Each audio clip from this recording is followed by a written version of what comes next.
HHO is truly remarkable and commercially viable for many industries. Some of the applications for the HHO gas, one of them being aluminum fusion, where we can actually fuse various metals together. Another application is in the brazing arena, where we use one gas where they're normally using two gases.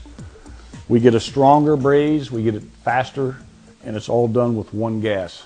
In steel cutting, this is from a Triton submarine. Very, very high alloy steel. We cut this 30% faster. We cut it with a number 4 tip where they normally take a number 10, so we use less gas. This is HY100 steel, and we got very little hydrogen embrittlement. This is a standard piece of carbon steel. As you can see, it's rusty. We took this piece in 2001. We ran our gas across the surface, and normally in Florida, steel starts oxidizing in the first 24 hours. We don't know how long this is going to last, but it's been years. We've had this piece submerged underwater, still no oxidation. HHO has proven itself to be an enabling technology in any industry requiring welding, cutting, soldering, fusing, or heating.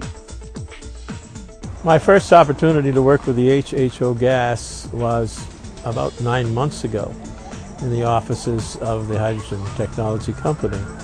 And the end result was unbelievable.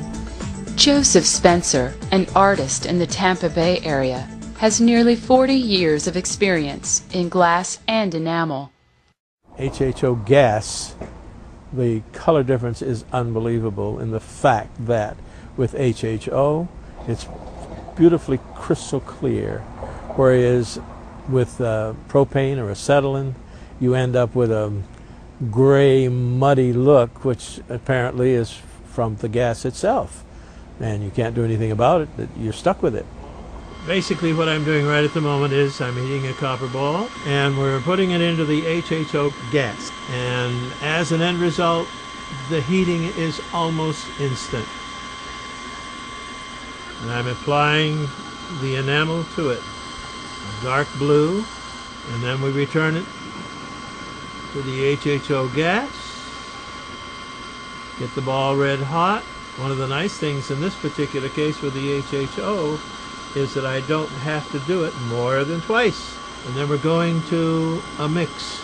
This mix is a combination of clear and white enamel.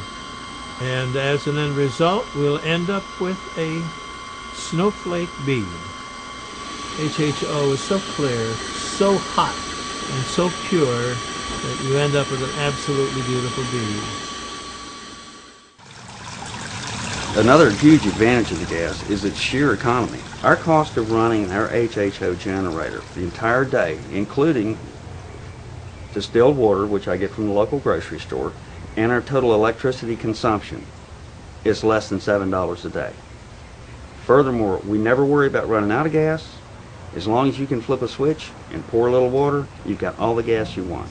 Dee Cruz is a copper artist in Cape Fear, North Carolina. One of the most signature traits of his artwork are the vibrant colors brought out in the copper by the HHO gas. In fact, much of Dee's work would be impossible without HHO gas.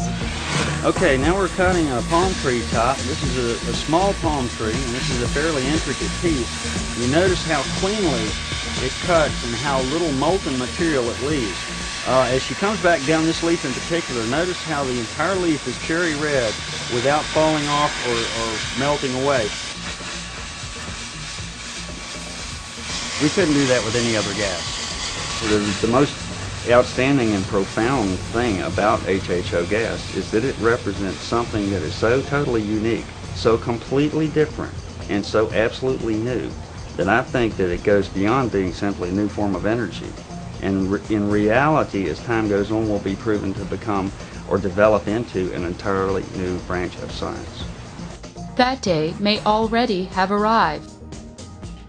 HHO's ability to bond with gaseous fuels and liquid fuels, such as diesel and gasoline, not only improves their thermal content, but the environmental quality of their exhaust as well.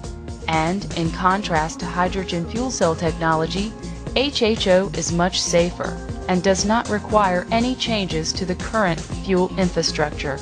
Plus, HHO is available today and can be retrofitted to any car currently on the road.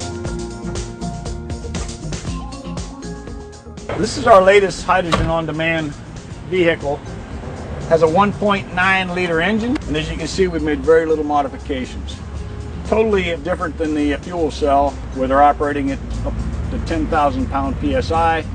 This car drives at 55 PSI, and we make the hydrogen on demand, no storage. They store 10,000 PSI in a tank, which is like driving a hydrogen bomb. We put an upgraded alternator to make the electricity. The electricity is sent back to the electrolyzer, where we make our very unique HHO gas. The gas is brought back up through this hose and injected down into the engine. This particular vehicle, we've gotten up over 51% fuel economy. The exhaust on this car has had no modifications. It still has the original catalytic converter. And we just get a little bit of steam and water with very good emissions and no CO2.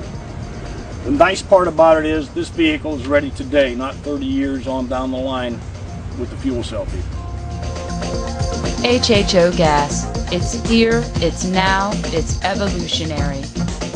HHO gas is now being marketed to the public as Aqua